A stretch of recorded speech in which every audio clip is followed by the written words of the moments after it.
Halo semuanya, jadi hari ini tanggal 12 Mei 2023 dan sekarang aku lagi packing karena nanti tanggal 16 Mei itu kita mau ke Jepang buat nyusul Tante Cici sama Om Hengki bareng sama keluarga The Rempongs. Nah pertanyaannya, ngapain aku packing sekarang padahal berangkatnya tanggal 16 Mei? Jadi rencananya tuh nanti kita masih mau ke Surabaya dulu pamitan sama Tiangsa karena kan Tiangsa nggak ikut ke Jepang. Terus nanti tanggal 14 malam atau sore atau siang nggak tahu, nanti naik travel ke Denpasar. Nah dari Denpasar baru ke Jepang. Cuman sekarang aku kayaknya mau beli jajanan dulu, ransum yang bakal aku bawa supaya bisa aku masukin di tas sekarang. Sorry banget aku baru upload videonya sekarang, padahal udah diambil dari bulan Mei. Itu semua karena aku mut-mutan kalau ngedit. Jadi ya saya minta maaf dan selamat menonton. Awalnya aku tuh cuman mau beli bubur sun sama Oreo, cuman karena di luar panas ya gitu deh. Tadi karena di Hero nggak lengkap, nggak ada tiktak yang pilus, jadi aku mampir ke Alfamart dulu buat beli tiktak yang pilus. Soalnya aku udah janji sama Adri sama Fadel buat kebawain titipannya. Jam 4:30 kita udah bangun, terus persiapan buat ke bandara, karena jadwal penerbangannya itu jam 9 lewat 5 menit. Tapi begitu sampai di bandara, ternyata masih ada waktu, jadi sambil nunggu kita sarapan bakso dulu.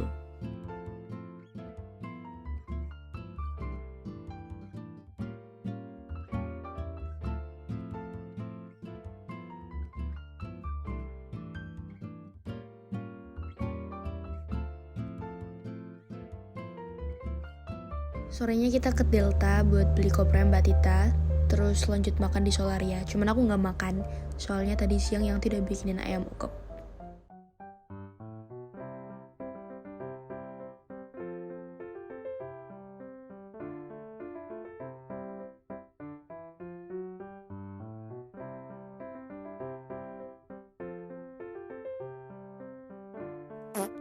Besok sorenya tanggal 14 Mei kita persiapan buat naik travel, yang Ti sama Mas Belan juga ikut nganterin sampai di depan. Nah waktu di travel itu kita dapet roti sama air mineral untuk ngeganjel perut, karena malamnya kita berhenti di rest area dan dapet 1 kupon buat makan di Depot Titin. Tanggal 15 Mei sekitar jam 3-an kita nyebrang ke Pelabuhan Gilimanuk, dan dari Gilimanuk ke Denpasar masih ada 3-4 jaman, jadi kita berhenti lagi di rest area yang pinggir pantai, sambil makan bakso dan ngeliatin pemandangan.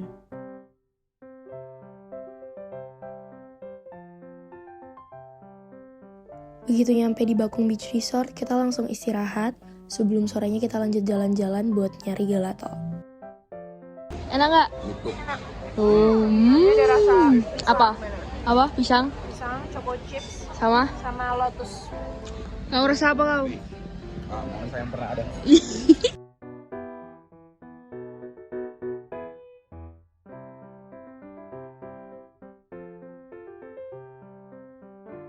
Malamnya kita jalan kaki, awalnya sih mau ke pantai sama ke Money Changer, tapi apa daya karena kita kelaparan, jadinya kita berakhir di tempat lalapan.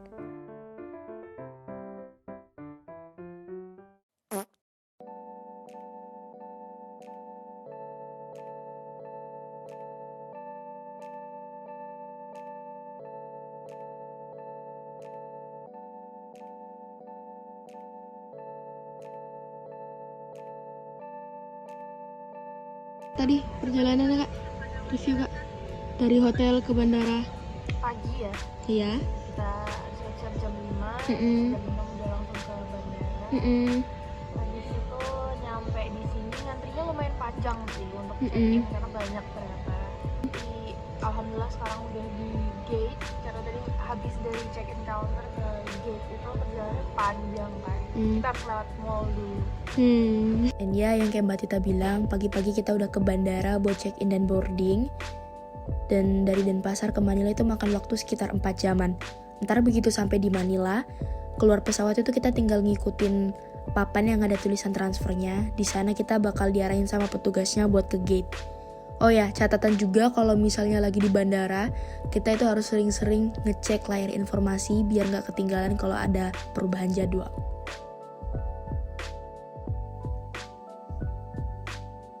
Kudung, duluan nih, kudung.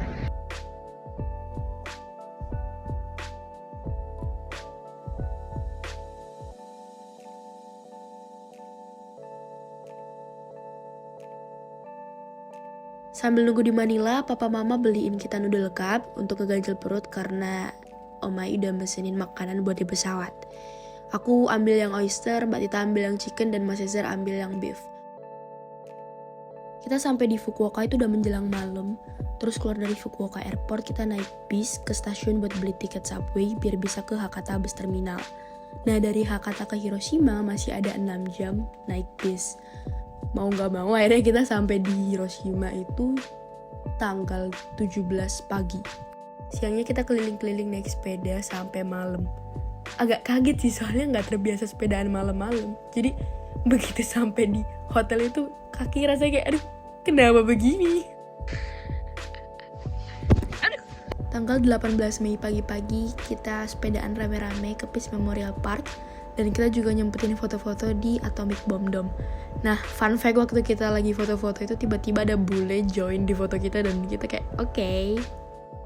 Di museum itu nanti kita bakal ngelewatin 4 chapter. Chapter pertama isinya foto-foto Hiroshima sebelum tragedi. Chapter kedua kita diliatin ilustrasi pengeboman tapi pakai miniatur kota Hiroshima dan proyektor. Di chapter ketiga yang paling utama karena nanti cerita, reruntuhan, pakaian sampai barang-barang korban bakal ditunjukin di sana. Terus nanti di chapter keempat kita bakal dikasih informasi perkembangan Hiroshima setelah dibom sampai sekarang. Selain ke Peace Memorial Park, Tante Cici sama Om Hengki juga ngajak kita ke Hiroshima Castle buat piknik rame-rame. Dan di depan kastilnya itu kan banyak merpati. Jadi Pak De Benny udah bawa perbekalan remah-remah roti biar nanti bisa dikasih deh ke merpatinya.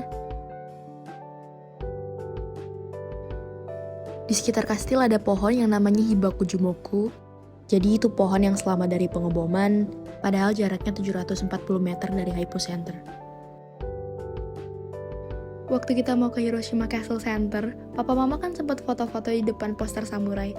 Ya kita nggak expect dong kalau ternyata samurainya beneran datang ke atas. Jadi begitu samurainya muncul, kita langsung izin minta foto bareng.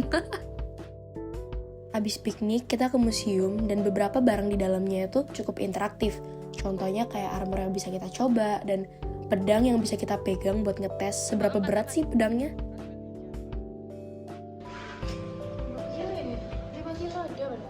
Pulangnya kita lanjut makan di Kura Sushi.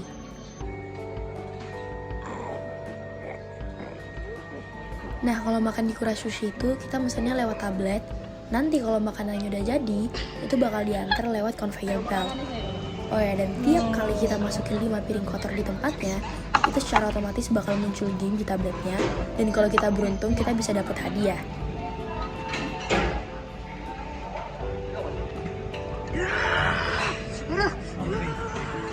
Pas setelah makan sushi, kita lanjut makan lagi di Marugame Udon yang ada di seberangnya Kura Sushi. Dan malamnya pas mau pulang, kita ngemper di parkiran sambil teleponan sama Bude Ida yang bingung harus ngapain dari bandara ke Hakata Station. Takono sopir, Hakata Station. Coba nang sopir, Hakata Station.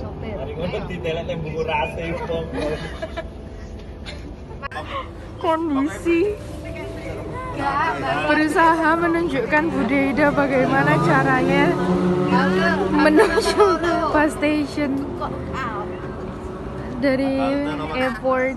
Mana nggak kelihatan? Aku sampai nangis. Liatin ke depan. Tanggal 21 Mei kita ke Pulau Miyajima. Tapi yang beda kali ini adalah kita pakai yukata dari hotel ke pulaunya. Ya, akhirnya mau gak mau di stasiun, di kereta kita diliatin sama orang-orang.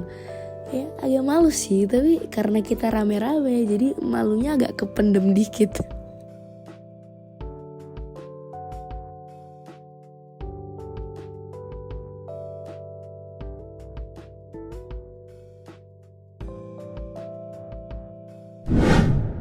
Kalau mau ke pulaunya itu nanti kita bakal nyebrang pakai kapal. Nggak lama sih, nggak sampai setengah jam, 20 menitan lah kalau nggak salah. Dan begitu sampai di sana itu kita ketemu sama rusa.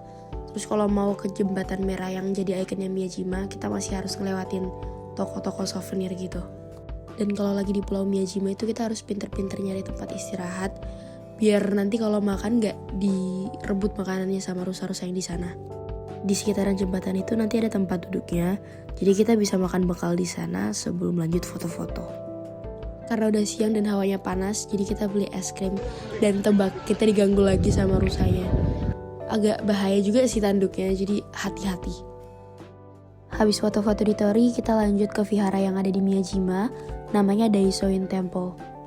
Tangganya lumayan banyak, tapi begitu di atas, view-nya tuh bagus dan hawanya lebih sejuk.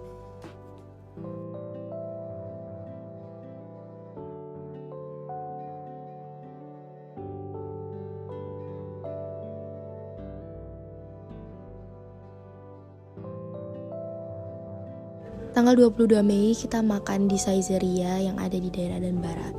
Nah, yang lain pada pesen steak, terus pesen spaghetti cumi juga. Jadi otomatis habis makan itu bibir langsung hitam-hitam kayak habis pakai lipstick. Pulangnya kita ke stasiun dulu karena masih mau ikut tour. Dan konsep dari tour ini tuh kita bakal naik tram dari stasiun ke Peace Memorial Park. Dalam perjalanan kan kita bakal ngelewatin bangunan-bangunan bersejarah. Nah, ntar sejarahnya bakal dijelasin sama pemandunya di dalam tram. Jadi sambil dijelasin sejarahnya, sambil ditunjukin, nah yang itu tuh bangunannya. Uniknya lagi, kita tuh dipinjemin VR sama earphone, jadi kita bisa ngeliat gambaran Hiroshima waktu dibom itu kayak gimana. Oh ya, tenang aja, untuk bantalan telinganya itu selalu diganti kok. Jadi sekali pakai doang. Setelah tur kita diarahin sama petugasnya ke salah satu ruangan buat nulis saran dan isi sticky notes yang nanti bakal ditempel di dinding yang udah disiapin.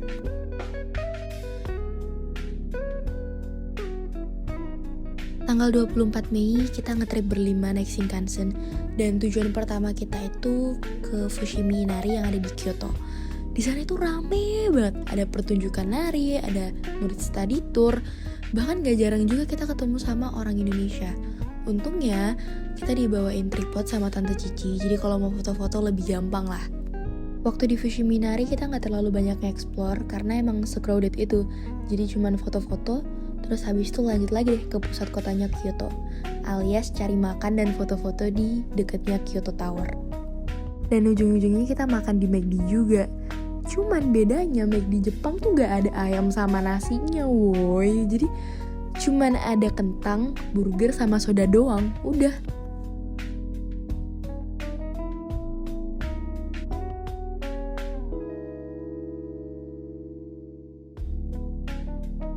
Lucunya abis dari Universal Studio itu kan kita ke Dotonbori. Ternyata setelah sampai di sana semua HP-nya pada mati. Tinggal HP-ku doang yang waktu itu masih sempat terselamatkan, walaupun emang baterainya tinggal dikit banget. Jadi sebelum pulang kita nyempetin buat dokumentasi seadanya sebelum HP-ku juga ikutan mati. Beberapa hari kemudian keluarga udah pada pulang ke Indonesia, tinggal Tizarfa doang yang masih ada di Jepang. Jadi akhirnya The Crew Chills alias aku, Mbak Tita, Mas Cesar, Fadel, Adrian mutusin buat jalan-jalan lagi ke Universal Studio. Tapi Om Heki sama Tante Cici gak ikut. Setelah dari Universal Studio kita lanjut ke Kobe buat naik biang lala sampai malam, terus lanjut foto-foto, habis itu baru pulang. Besoknya kita bertujuh trip lagi, tapi kali ini destinasinya lebih jauh lagi. Kita ke Tottori alias padang pasirnya Jepang. Siapa sangka di Jepang ada padang pasir ya? Kita juga sempet jalan-jalan dan makan di kampusnya Tante Cici dan Om Hengki. Terus pulangnya kita naik sepeda sambil hujan-hujanan sebelum besoknya balik ke Indonesia. Sedih sih, tapi anggap aja motivasi biar kapan-kapan bisa balik lagi ke Jepang terus bikin part 2-nya. Jadi vlog aku kali ini segini dulu dan terima kasih udah nonton. Dadah!